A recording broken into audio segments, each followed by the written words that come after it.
Welcome to this new video about proteins as effectors of biological processes. This is our second part that covers cellular metabolism. You can refer to the chapter 6 of your book if you want to know more about this. So first of all, what do we mean by metabolism? We always speak about metabolism in terms of energy. Basically, metabolism is the way energy will be created, harvested, and consumed in order to do the works that are at the basis of life. When considering living organisms, we have to take into consideration two different things. First of all, where they get their energy from, and second thing, where they take their carbon from. You know that organic molecules that are at the basis of life are carbon-based molecules, so we have to know where they take their carbon from. So using this kind of classification, we can divide organisms that are living on Earth into two different families. So first of all, the ones that are able to take their energy directly from the sunlight. So it's a mechanical form of energy because it's a wavelength. So it's a wave that is able to hit specific devices in the cells in order to harvest energy. These organisms are called phototrophs. Okay. You also have other organisms that are not able to take energy from the sunlight, but they have to take their energy from chemical compounds. So for example, us human beings, we have to take energy from sugars and proteins. So it is exactly what we do. These organisms are called chemotrophs. So they take their energy on chemical sources. Now, where do these organisms take their carbon from? If we look again at the phototrophs, they can take their carbon either from directly the CO2 that is found in the air. So these are called autotrophs. So they don't need to take their carbon from other living organisms. They can take it directly from the air. And because they are autotrophs and taking their energy from the sun, we call them photoautotrophs. There are also other phototroph organisms that are able to take their carbon sources, but not directly from the air this time. They have to take it from other living organisms that they will eat and degrade. So these organisms are called photoheterotrophs because they take their energy from the sunlight and they take their carbon from other sources than themselves and then the air. Same thing for the chemotrophs. The ones that are able to take their carbon from the air are called autotrophs, but also chemoautotrophs because they can take their energy from chemical compounds. And the ones that have to take their carbon from other living organisms are called chemoheterotrophs. In this slideshow talking about metabolism, we will constantly refer to the word energy, but we have to define what energy is. So one first form of energy is called the potential energy.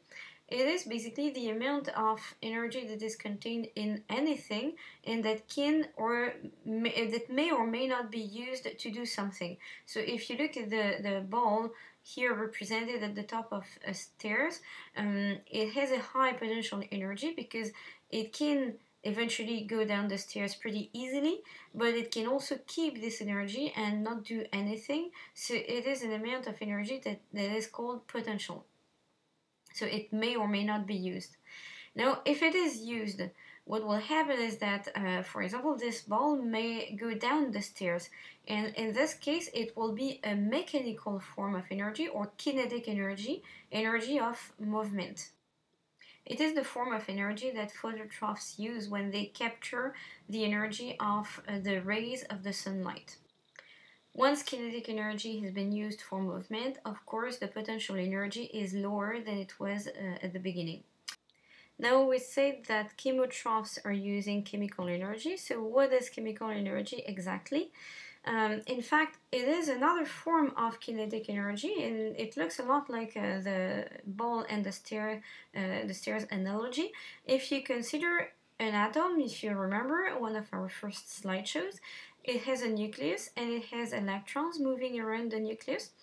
And electrons can move on several spheres or orbitals that are closer or further away from the nucleus. And when they are located on the outermost layers or outermost orbitals, they have a higher energy level than when they are in the orbitals that are closer to the nucleus. So basically, an electron moving on the furthest layer of energy or the furthest orbital will have the higher potential energy.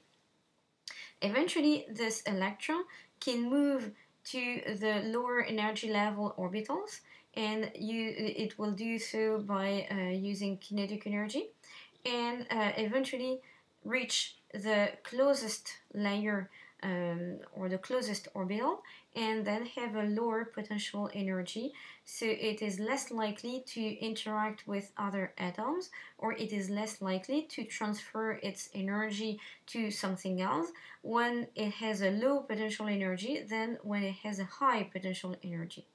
Now you remember that electrons can also be shared among atoms and enter into covalent bonds, and it is a way to store high potential energy by forming bonds. So basically, you can consider that molecules carry their potential energy in their chemical bonds.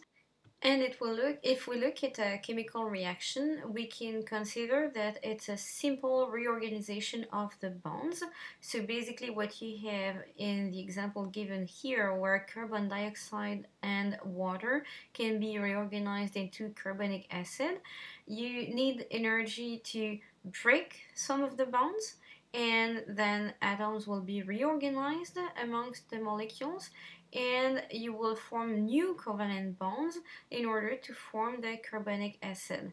And reversibly, carbonic acid can be itself separated into carbon dioxide and water. So if you look at a chemical reaction, what it is in fact is a reorganization of atoms. So all the atoms will stay, none of them will be lost or gained, and only the bonds will change. And we say that all the chemical reactions are reversible, and they all obey to the laws of thermodynamics. We will come back to that a bit later. Of course, not all the bonds are equivalent, and some of them will carry more energy than others. And it is the case of a particular molecule that is called adenosine triphosphate, or ATP. It is the cell's energy token, if you want, and this molecule is where most of the time cells will store their energy. So it is stored under the form of the three phosphate groups that are linked by high energy bonds. And when this molecule is put in presence of water, spontaneously what will happen is that energy will be released because of the bond being cut, and because it's a high energy bond, it will release energy when you cut it, and the resulting molecules will be the adenosine diphosphate, okay, because it now has only two phosphate groups, and one inorganic phosphate, called like that because there is no more carbon associated in this molecule, so it is said inorganic because of no carbon, so one phosphate group alone. So it is very important to remember that the degradation of ATP into ADP is accompanied by the release of free energy. And of course, you can imagine that the reverse reaction can also occur, but converting one adenosine diphosphate and its inorganic phosphate into ATP will require that you give a good input of energy in order to rebuild the bond between the phosphate group and the adenosine diphosphate. So this is exactly what happens during metabolic reactions. So remember that metabolism defines the entire set of biochemical reactions that are at the basis of life, but it includes two main pathways. So one which is the building of molecules, it is called anabolism, or the constriction of macromolecules, and the other one is the breakdown of macromolecules into simple subunits, and this is called catabolism. So you will constantly build bonds during anabolism in order to build macromolecules, and cut bonds during catabolism in order to give rise to simple subunits or smaller subunits. Of course, when catabolism occurs, because you cut bonds, you will release energy. So it is a very efficient mean for the cell to harvest this energy into the ATP molecule. So basically, the energy released by the breakdown of the bonds of macromolecules will be converted into ADP plus P gives ATP. So it will be converted into this high energy containing molecule ATP for later use, and the simple subunits will be absorbed and reused for different purposes. And during anabolism reactions, because you have to use energy in order to put together the simple subunits and make macromolecules, what will happen is that energy will be taken where it is stored. It means in the ATP molecule that will give energy after it's cut into ADP and phosphate. So when you do anabolic reactions, macromolecules are made, but it is accompanied by the release of energy from ATP so that this energy can be input into the creation of bonds between simple subunits. So it leads me to talk about the conversion of energy during chemical reactions.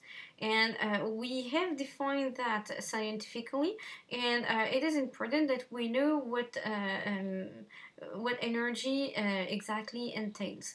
So during a chemical reaction, even if you have a before, during, and after state, or at equilibrium state, what happens is that there is always the same total amount of energy. So this total amount of energy is called enthalpy. And if we remember the laws of thermodynamics, I told you earlier that we would come back to that, so here we are. You've probably learned in other classes that the first law of thermodynamics states that the total energy before a reaction and after a reaction remains the same in terms of amount.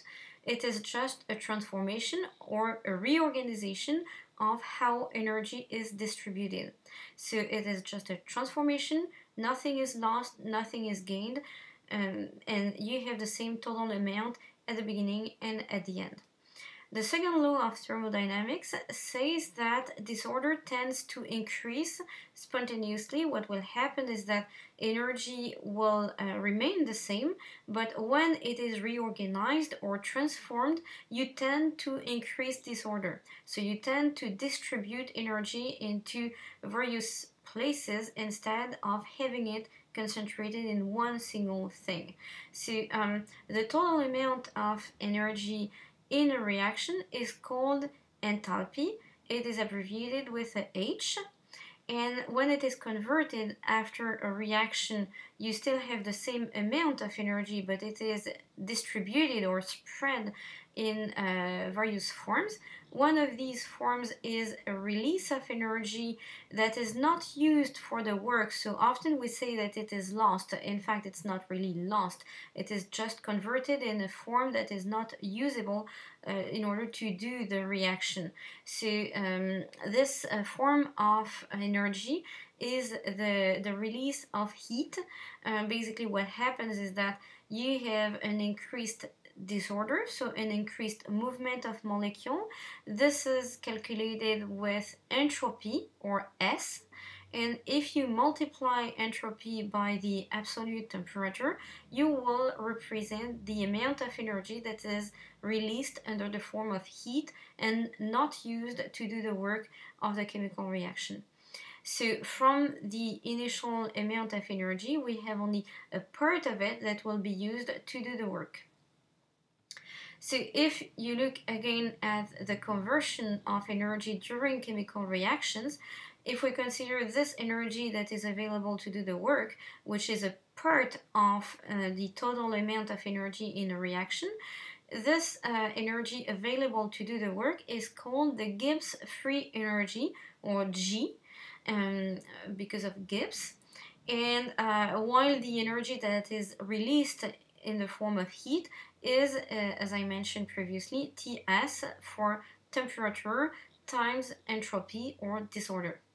So if we look again at the slide that we had previously, the total amount of energy, or H enthalpy, is now, after the reaction, distributed into Ts, or entropy times temperature, or disorder times temperature, and Gibbs free energy, that is the energy available to do the work.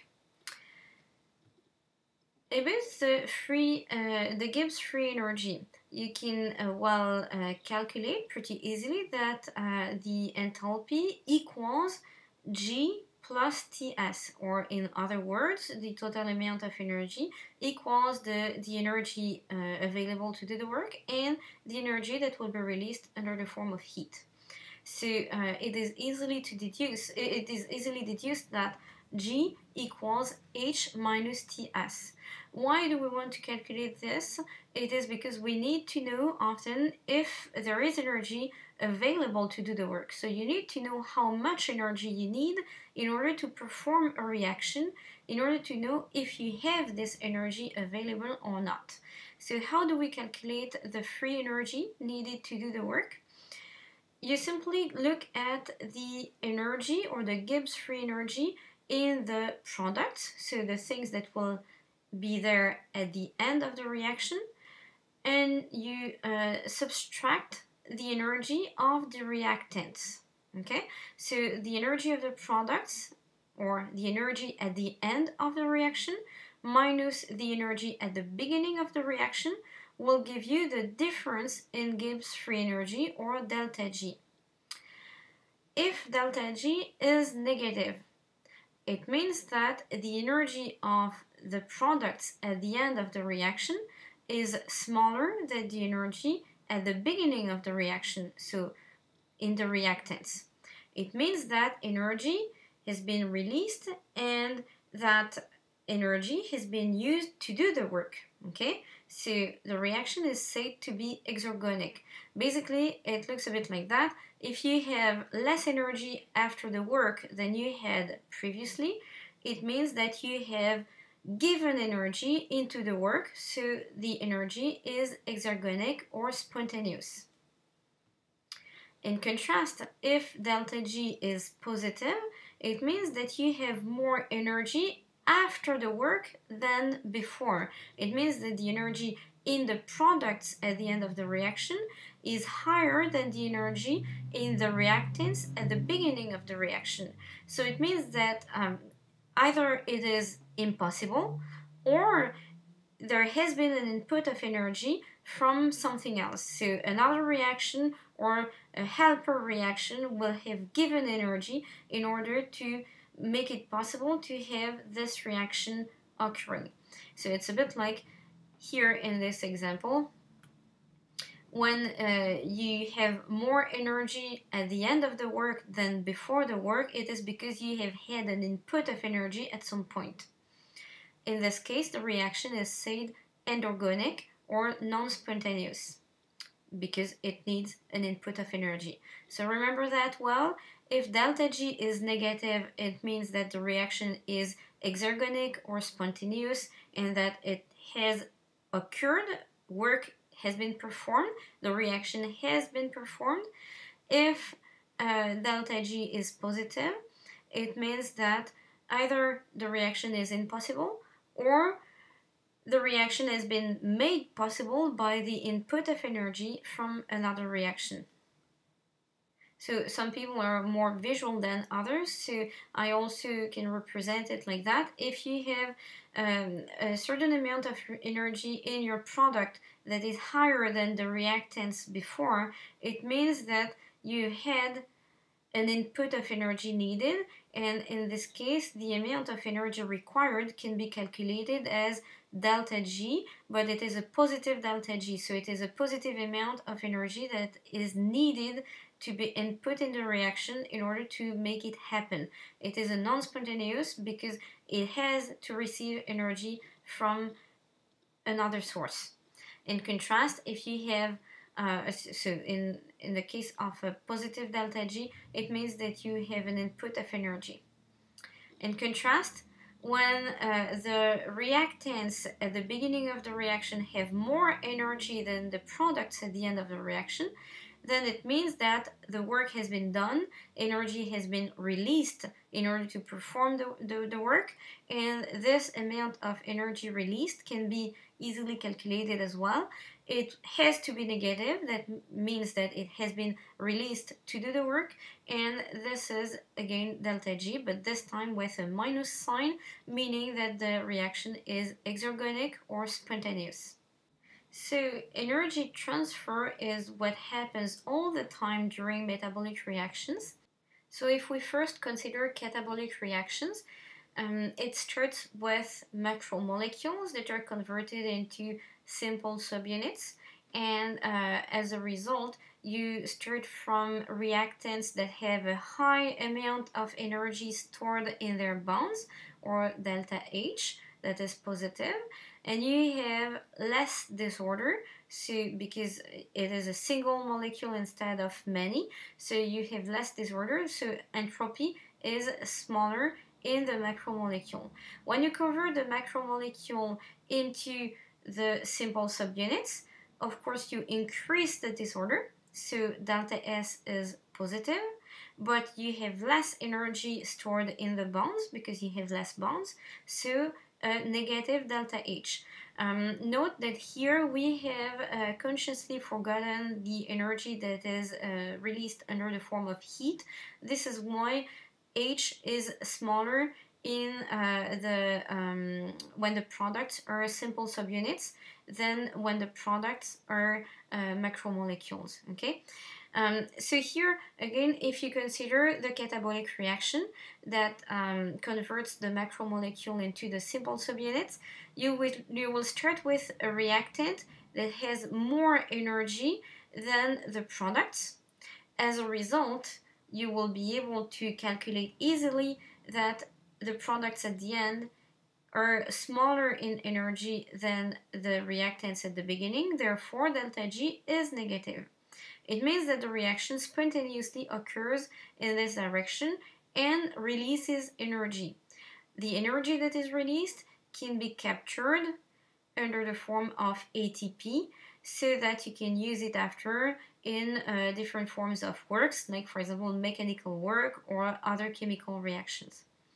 In contrast, when you consider anabolic reactions, what happens is that when you start with reactants, or the simple subunits, they have less energy than the product. So you have less energy at the beginning than you have at the end. It means that you need to have an input of energy at some point. It is impossible to have more energy at the end than at the beginning if you don't input the energy by another mean. So it is exactly where ATP will come into play. So energy can be released from the ATP reaction, giving rise to ADP plus PI, and this energy that is released can be used in order to make the anabolic reaction, so decrease the disorder of the simple subunits and increase the chemical energy stored in the bonds of the macromolecule. So if we want to have a different look on what we just said, we can consider reactions that occur naturally in cells. One of the very frequent reactions is the processing of glucose in order to give energy. So in order to give energy, glucose must first be processed in the reaction shown here. So it has to receive an inorganic phosphate and to be converted into glucose 6-phosphate. In fact, the thing is that glucose 6-phosphate, or the product of this reaction, has more energy than glucose and PI isolated. So it is a reaction that requires an input of energy. It is not spontaneous because it requires an input of 3.3 kilocalories per mole.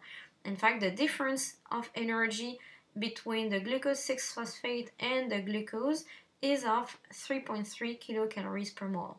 So how can we make this happen? It is simply by using the release of energy from the ATP breakdown.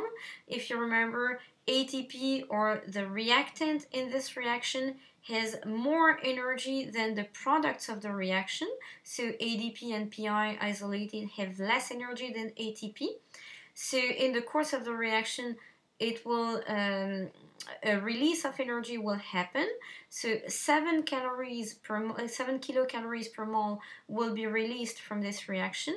It is why it has a minus sign. It means that it is released in the course of the reaction. So if you couple the two reactions, the exergonic ATP breakdown and the endergonic glucose phosphorylation, you will end up with a coupled reaction that is exergonic, or that is spontaneous, because there is more energy at the beginning than there is at the end in the product of the reaction. So energy has been released in this reaction, and it is therefore spontaneous. The reaction shown below shows how it is possible to make ATP, and ATP can be made with an input of 7 kilocalories per mole. We have seen just previously that it releases 7 kilocalories per mole when it is broken down. So when you build it, you need to add 7 kilocalories per mole. It is a simple logic, and this can be made possible by the breakdown of another molecule called phosphoenol pyruvate. It is a molecule that is extremely energetic, and it can release minus 15 almost kilocalories per mole. So you see that you can make you can easily make an ATP molecule from this from the release of this amount of energy. So this closes the chapter on cellular metabolism and biochemical reactions occurring in cells.